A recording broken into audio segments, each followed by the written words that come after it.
Okay, our beloveds, so much has changed today in the collective.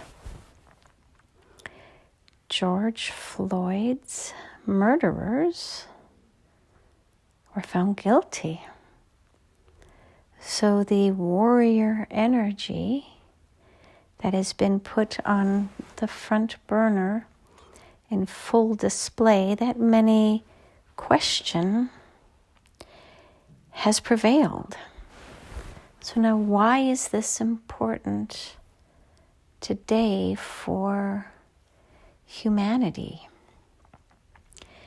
Because today an important marker was passed, and that is that a black man who was murdered by a white police officer was found guilty in a time when there is so much civil unrest.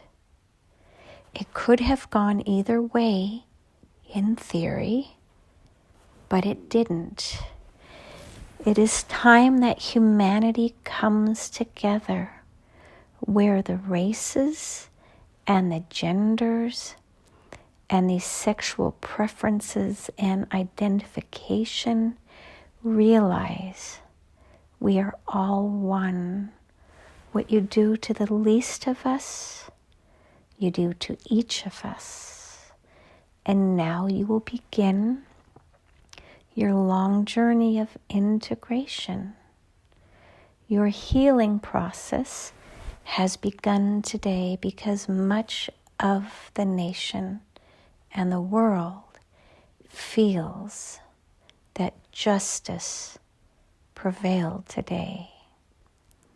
It is your journey and your path now to move closer and closer to one another until you become one. Literally one in energy, in thought, in collaboration, in compassion, in creativity. And it does not mean that you will be clones, quite the opposite. You will be unique individuals, but your core problems, your core concerns, your core values, your core innocence, your core respect for individuality, but not at the cost of compassion or collaboration. Does that make sense? It is now fully in process, and it will take some more time for others to stand up, like those who did in this murder trial, who will come forward and validate what most of you all know. And that is that there is still a lot of injustice in the world.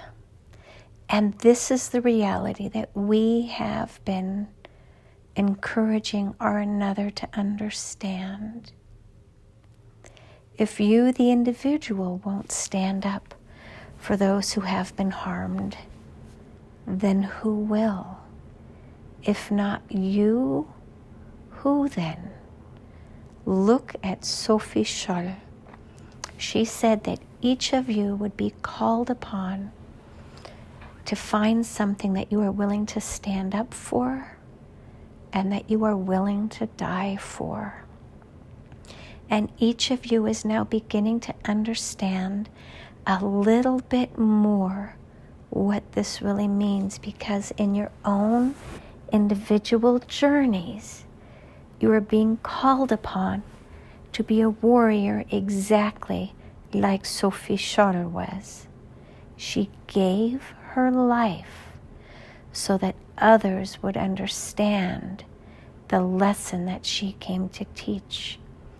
And that is to be courageous, to speak from truth, and to be willing to die for that truth so that others would witness the cruelty of humanity against those who dare to speak out. And now you, humanity, are beginning to learn from those lessons and to hold those perpetrators guilty of their crimes against humanity. It is a small victory today in reality, but a huge victory energetically, because much was gained today and much has shifted for the collective. You're beginning to understand what the scales of justice look like as they balance out. Those who have been the perpetrators are now going to be held accountable for their crimes against humanity, even if they do wear a suit of law enforcement, peace enforcement, truth enforcement. It is your collective journey now to find your way back to that place of balance within each of you, not only the collective, but within each of your individual hearts. And so it is. Namaste.